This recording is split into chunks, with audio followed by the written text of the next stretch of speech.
जय हिंद साथियों, आप सभी का स्वागत है मेरे YouTube चैनल पर। एसएससी जीडी कांस्टेबल परीक्षा 2024 की आप लोग तैयारी कर रहे होंगे क्योंकि परीक्षा शुरू होने जा रही है। उसी को ध्यान में रखते हुए ये वीडियो हमने बनाई है जिसमें कि सामान्य ज्ञान से जुड़े हुए महत्वपूर्ण प्रश्न लिए हैं। आप रिवीजन करें, इसलिए इस वीडियो को ज़रूर देखें। रिवीजन के तौर पर आपके लिए उपयोगी साबित हो सकती है। तो बिना किसी देरी के वीडियो शुरू करते हैं और चलते हैं सवालों की दुनिया में। और पहला सवाल आपके सामने है, ब्लड ग्रुप की खोज किसने की? ब्लड ग्रुप की खोज किसने की ही आपके सामने ऑप्शन है Alexander Fleming, Karl Landsteiner, William Harvey या फिर पोलाव। तो इसका सही जवाब हो जाएगा कार्ल लैंडस्टीनर। 1901 के दौरान कार्ल लैंडस्टीनर ने इंसानी खून के एबीओ रक्त समूह और रक्त में मिलने वाले एक अहम तत्व आरएच फैक्टर की खोज की थी। कब की थी? 1900 में। ये डेट याद कर लीजिए। इस बार हम जल्दी जल्दी आगे बढ़ते हैं और सवाल है, भारत में पहला खादी मॉल कहाँ खोला गया? भारत में पहला खादी मॉल कहाँ खोला गया? हमारे सामने ऑप्शन है अहमदाबाद, रांची, आगरा, कोलकाता। अगर आपको इसका सही जवाब मालूम है तो कमेंट करना।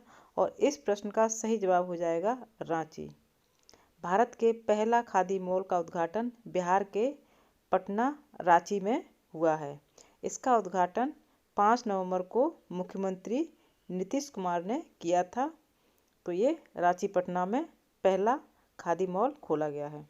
प्रश्न आपके सामने है, शक संवत के अनुसार अंतिम महीना कौन सा है? शक संवत के अनुसार अंतिम महीना कौन सा है? ऑप्शन है फाल्गुन, चैत्र, आषाढ़, कार्तिक। अगर आपको इसका सही जवाब मालूम है तो कमेंट करना।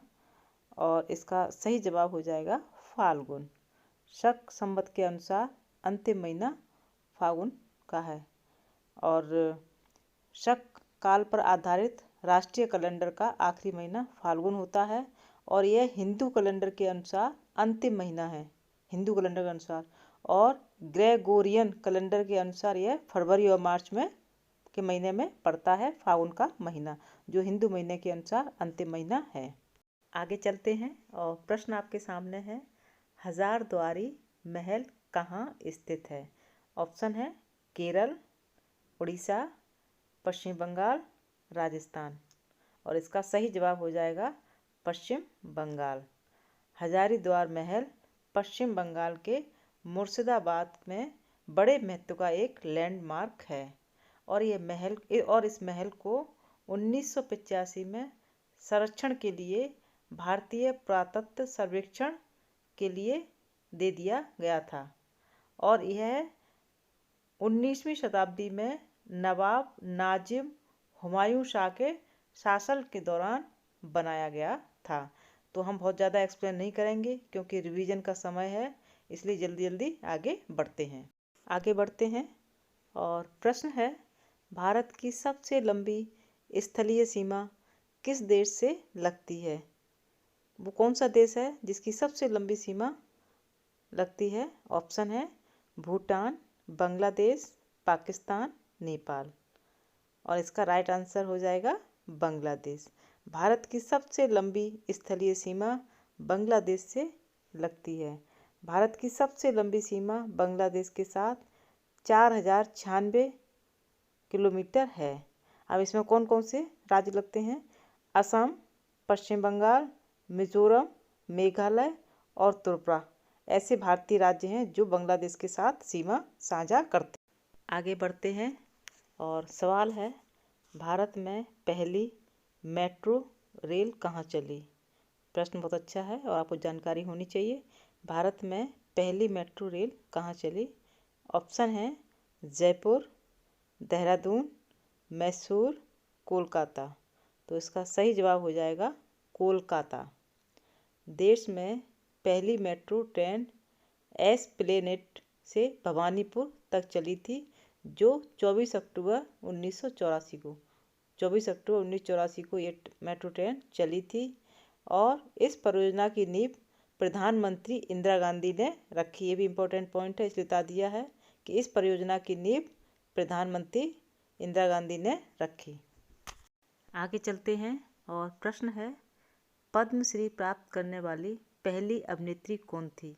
इम्पोर्टेंट प्रश्न है, ध्यान रखिएगा। पद्मश्री प्राप्त करने वाली पहली अभिनेत्री कौन थी?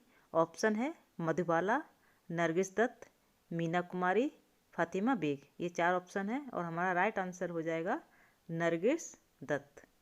नरगिस दत्त पद्मश्री प्राप्त करने वाली पहली अभिनेत्री थी और ये पद्मश्री उन्हें 1958 में 1958 में ये पद्मश्री पुरस्कार उन्होंने जीता था और पद्मश्री प्राप्त करने वाली वह पहली अभिनेत्री बनी। आगे चलते हैं और प्रश्न है, गोल्डन ग्लोब अवार्ड किस क्षेत्र में दिया जाता है? ऑप्शन आप देख रहे हैं, समाज सेवा है, विज्ञान है, फिल्म जगत है, खेलकूद है। इसमें हमारा सही जवाब हो जाएगा फिल्म जगत।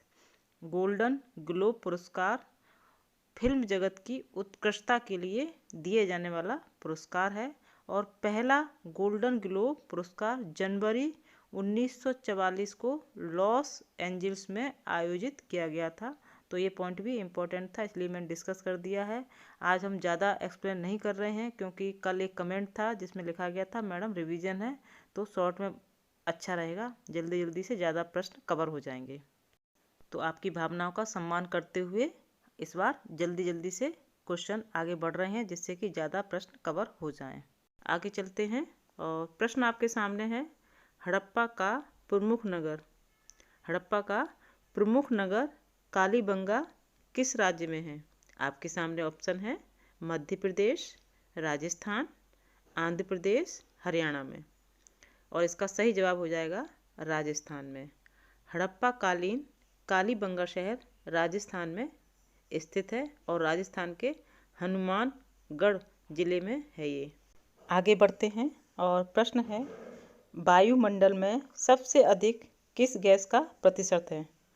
वायुमंडल में सबसे ज़्यादा कौन सी गैस का प्रतिशत है? ऑप्शन है nitrogen, oxygen, organ, carbon dioxide और इसमें हमारा सही जवाब हो जाएगा नाइट्रोजन।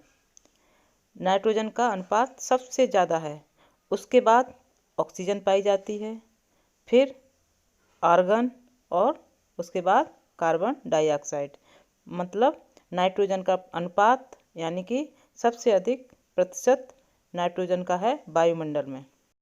आगे चलते हैं और प्रश्न है, किस एकमात्र भारतीय को अर्थशास्त्र में नोबेल पुरस्कार मिला? वह कौन शख्सियत है जिसको अर्थशास्त्र में नोबेल पुरस्कार मिला है? ऑप्शन है आपके सामने देख रहे हैं और इसमें हमारा सही जवाब हो जाएगा प्रोफेसर अमर्त्य सेन। प्रोफेसर अमर्त्य सेन ही वो इकलौते अर्थशास्त्री हैं जिनको अर्थशास्त्र में नोबेल पुरस्कार मिला है और यह पुरस्कार उन्हें 1998 में यानी कि 1998 में अर्थशास्त्र में नोबेल पुरस्कार और 1999 में यानी कि 1999 में भारत रत्न, भारत का सर्वोच्च प्रतिष्ठित पुरस्कार उनको प्राप्त हुआ है। आगे बढ़ते हैं और सवाल आपके सामने है, कोणार्क का सूर्य मंदिर किस प्रदेश में स्थित है?